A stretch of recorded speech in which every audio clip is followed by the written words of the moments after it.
မျိုးသမီးတယောက်ဟာဘယ်လိုကုသိုလ်ကောင်းမှုတွေကြောင့်မနာပကာယကဘုံရောက်ရတာပါလဲ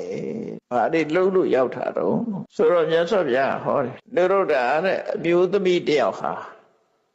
ဒီအချက်၈ချက်လိုက်နာပြီးတော့နေထိုင်တဲ့အမျိုးသမီးဟာ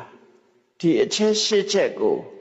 တသွေးမတိန်လိုက်နာပြီးတော့ကျင့်သုံးသည့်အတွက်သူဟာဒီဘုံကိုရောက်တာလို့အဲ့ဒါစိတ်ဝင်စားစရာကောင်းတယ်အဲ့မှာအချက်၈ချက်ကသီလလည်းပါတယ်ဒါနလည်းပါတယ်တာမန်ဘဝမှာမိသားစုဘဝမှာလောက်ကင်တာတွေလည်းပါနေတယ်အဲ့ဒါစိတ်ဝင်စားစရာကုသိုလ်ကောင်းမှုရှိလို့ဖြစ်တာကြီးပဲမဟုတ်အဲ့တော့သတိထားစရာကစီးနဲ့ကမ်းနဲ့မိသားစုတာဝန်ကြီးလောဘနဲ့မဟုတ်ဘူးဒေါသနဲ့မဟုတ်ဘူးဝတ္တရားကြည်ပြွန်စွာနေလို့ရှိရင်လည်းပဲဒါကုသိုလ်ရတယ်ဆိုတဲ့အဓိပ္ပာယ်ပေါ်တယ်နော်ဝတ္တရားကြည်ဖို့လို့တယ်ပေါ့အိမ်မှာနေပြီမဲ့လို့ဝတ္တရားကြည်ပြီးတော့မေတ္တာနဲ့နေတာဟာကုသိုလ်ရတယ်လို့သူတို့ဆိုလို့တဲ့အဓိပ္ပာယ်အဲ့တော့ရှင်မျိုးကိုတစ်ခုစီခွဲပြတဲ့အခါကျတော့ဘာလို့ဆိုနံပါတ်1ကမျိုးသမီးတယောက်ကိုသူ့ရဲ့မိဘတွေကနေပြီးတော့အိမ်တော်ရဲ့သားချပေးတယ်ပေါ့ဒါအိမ်တော်ရဲ့သားကြတဲ့မျိုးသမီးတွေအတွက်ကြီးပဲပြောမျိုးသမီးမိဘတွေကကောင်းကျိုးချမ်းသာဖြစ်ဖို့မျှော်လင့်ချက်နဲ့ကိုယ့်ရဲ့သမီးကိုအိမ်တော်ရဲ့သားချပေးလိုက်တယ်တဲ့အဲ့လိုအိမ်တော်ရဲ့သားချပေးတဲ့အမျိုးသမီးဟာကိုယ့်ရဲ့အိမ်တော်ဘက်ပေါ်မှာဟိုတရားခြေပြုံးမှုရှိတယ်ဝတ္တရားခြေပြုံးစွာနေထိုင်တယ်ဒါတစ်ချက်နော်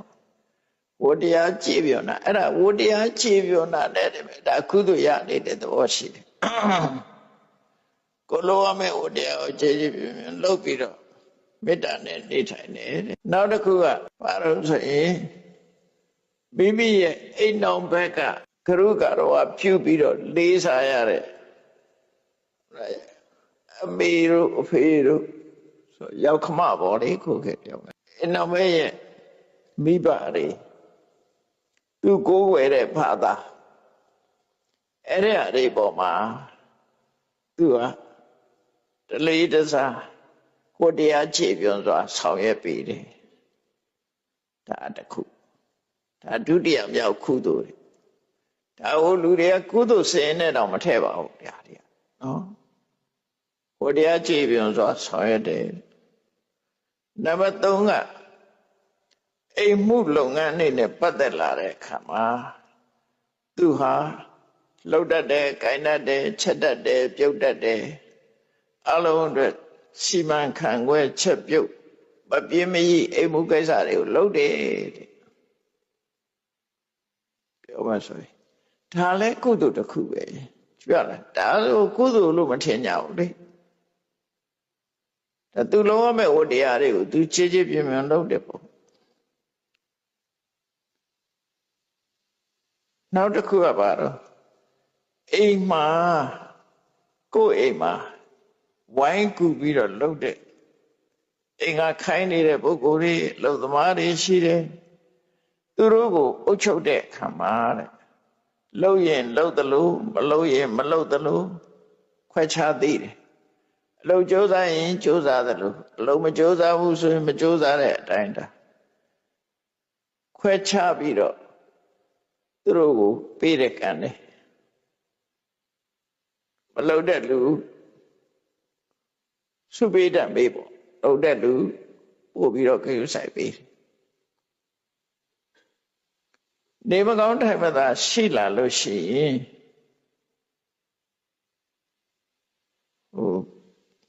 နေမကောင်းထိုင်မသာရှိလို့ရှိရင်သူဆေးဝါးကုသပေးတယ်ပေါ့ကိုယ်ရင်ကလူတွေကိုနော်နေမကောင်းထိုင်မသာရှိလို့ရှိရင်လည်းခွင့်ရက်တွေပေးပြီးတော့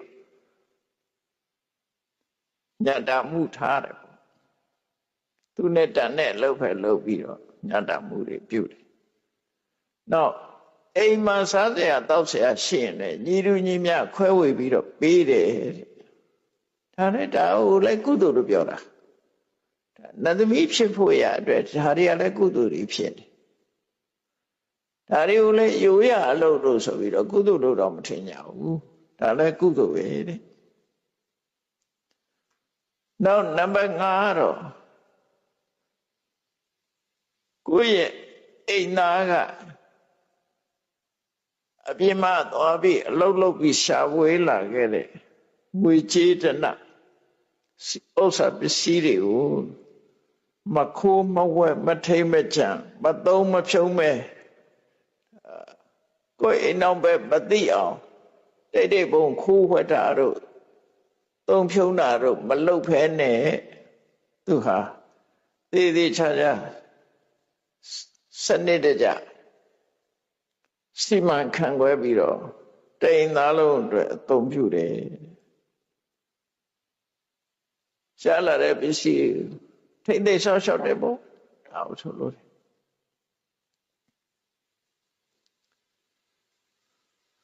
စီးတဲ့ရေခန်းနဲ့ကသင်းဆိုလို့ပေါ့စီးလာတဲ့ရေတွေကိုပျောက်ပြက်မသွားအောင်ဓမ္မနဲ့စီးပေးထားတယ်ပေါ့ကသင်းနဲ့စီးပေးထားတယ်လဲထဲမှာရေသွင်းတာအဲ့ဒါလို့ရှားလာတဲ့ပစ္စည်းကိုပျောက်ပြက်မှုမရှိအောင်သူကစီမံဆောင်ရွက်ပေးတယ်အဲ့ဒီ5ချက်ကကြည့်ရမယ်ဆိုရင်ဒါအိမ်နောက်ပဲ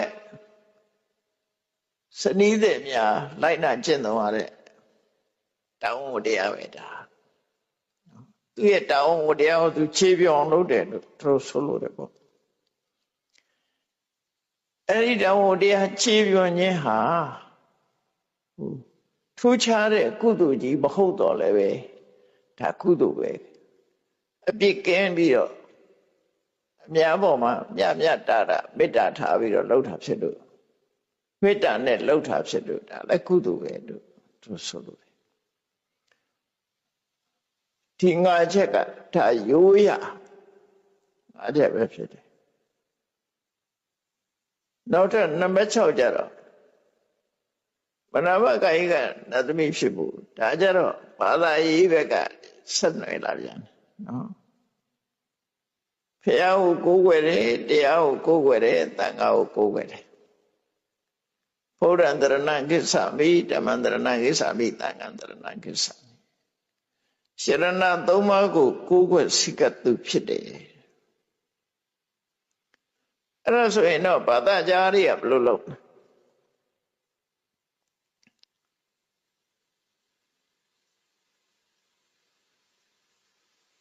ဘုရားတရဏကိစ္ဆမိဓမ္မတရဏကိစ္ဆမိသံဃာတရဏကိစ္ဆမိဘုရားတရားသံဃာကိုးကွယ်တိုက်တဲ့ယရဏများကိုကိုးကွယ်တယ်စိကတ်တယ်တရဏဂုံတည်တယ်ပေါ့ဆိုလို့တယ်ပေါ့ဒါနံပါတ်6အဲ့ဘုရားဝဒမဟုတ်ရင်တော့ဘုရားတရဏကိစ္ဆမိဓမ္မတရဏကိစ္ဆမိသံဃာတရဏကိစ္ဆမိတော့ဘာမှမဟုတ်ဘူးသို့တော့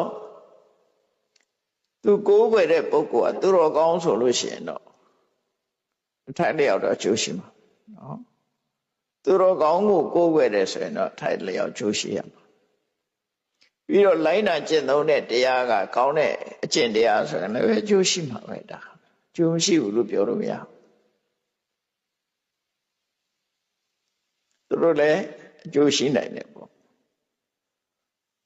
နောက်တစ်ခုကနံပါတ်9ကြတော့ဘာလို့ကိုချင်းသီလနဲ့ပြည့်စုံတယ်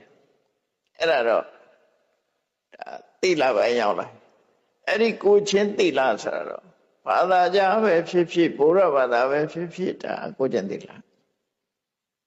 ဒီကိုချင်းသီလတော့ရှိအောင်ဘာလို့ဆိုရင်သူများတဲ့တချင်းကရှောင်ရမယ်သူများဥစ္စာမတရားယူတာရှောင်ရမယ်ကာမေတုမိစ္ဆာစရာရှောင်ရမယ်မုဒ္ဒဝရရှောင်ရမယ်သူရမေရိယရှောင်ရမယ်အဲ့ဒီရှောင်ကျင်မှု9ရပ်မရှောင်ရင်သူကဒုစရိုက်ပဲလေဒါနော်လောကမှာရာဇဝမှုဖြစ်တာပဲလူရဲ့ဥပဒေမှာသူ့တတ်ရင်တော့ပြစ်မရှိဘူးသူ့တတ်ရင်ပြစ်ရှိတယ်လို့လူဥပဒေကသာခွဲတာဘာသာတရားမြတ်စွာဘုရားဟောတဲ့တရားကြတော့ဘုသူတတ်တတ်ထူထူပဲပါဠိပါဒဖြစ်တာနော်